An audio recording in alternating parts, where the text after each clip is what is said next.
একটা কথা কি জানিস বন্ধু, আমরা নেশা করার ছেলে না, আমরা ভদ্র ফ্যামিলির ছেলে। হ্যাঁ, অথচ মানুষ ভাবে হয়তো আমরা নেশা করি, আমরা বাজেভাবে আড্ডা দিই। আসলে আমাদের চেহারা নষ্ট হয় ডিপ্রেশনে, পরিবারের কথা চিন্তা করে, তবে নেশাতে নয়। একটা জিনিস খেয়াল করে দেখলাম যে মানুষ ভাবে হয়তো আমরা নেশা করি বা হচ্ছে গিয়ে নিজেকে শেষ করে ফেলেছি, নষ্ট করে ফেলেছি, কিন্তু আসলে আমাদের চেহারা দেখে যেমনটা মনে হয় তেমনটা আসলে না।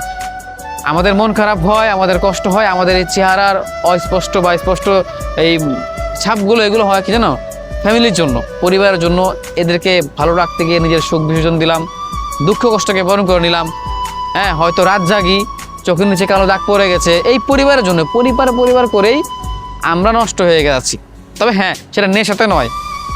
আমরা হচ্ছে গিয়ে দেখতে মনে হয় যে হয়তো চেহারা খারাপ হয়ে গেছে, আগের থেকে অনেক শুকিয়ে গেছি, কিন্তু এই সব করে হচ্ছে গিয়ে পরিবারের জন্য, এই পরিবারের মানুষগুলোকে ভালো রাখার জন্য। তাদের টেনশন, নিজের কেরিয়ার, তাদেরকে কেমন করে ভালো রাখবো, এইগুলো চিন্তা করতে করতে রাত জাগি, চোখের নিচে কালো দাগ পড়ে। অথচ মানুষভাবে আমরা নেশা করি। আসলে আমরা নেশা করার মতো ছিল না, আমাদের রক্তে হচ্ছে গিয়ে নেশা জিনিসটা হচ্ছে নাই। পরিবারের জন্য পরিশ্রম করছি, বাবা মাকে ভালো রাখার চেষ্টা করছি, সবাইকে নিয়ে খুশি থাকার চেষ্টা করছি, কোনো মানুষের ক্ষতি করতে চাই না, সবাইকে নিয়ে হাসি মুখে থাকতে চাই। বাস এগুলো চিন্তা করতে করতে নিজের খেয়াল রাখা হয় না।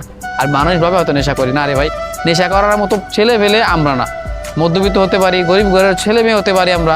হ্যাঁ, অথচ পরিবারের বিরুদ্ধে যাবে বা পরিবারের ক্ষতি হবে, তাদের বদনাম হবে, এমন কোনো কাজ আমরা কখনো করিনি আর করবোই না।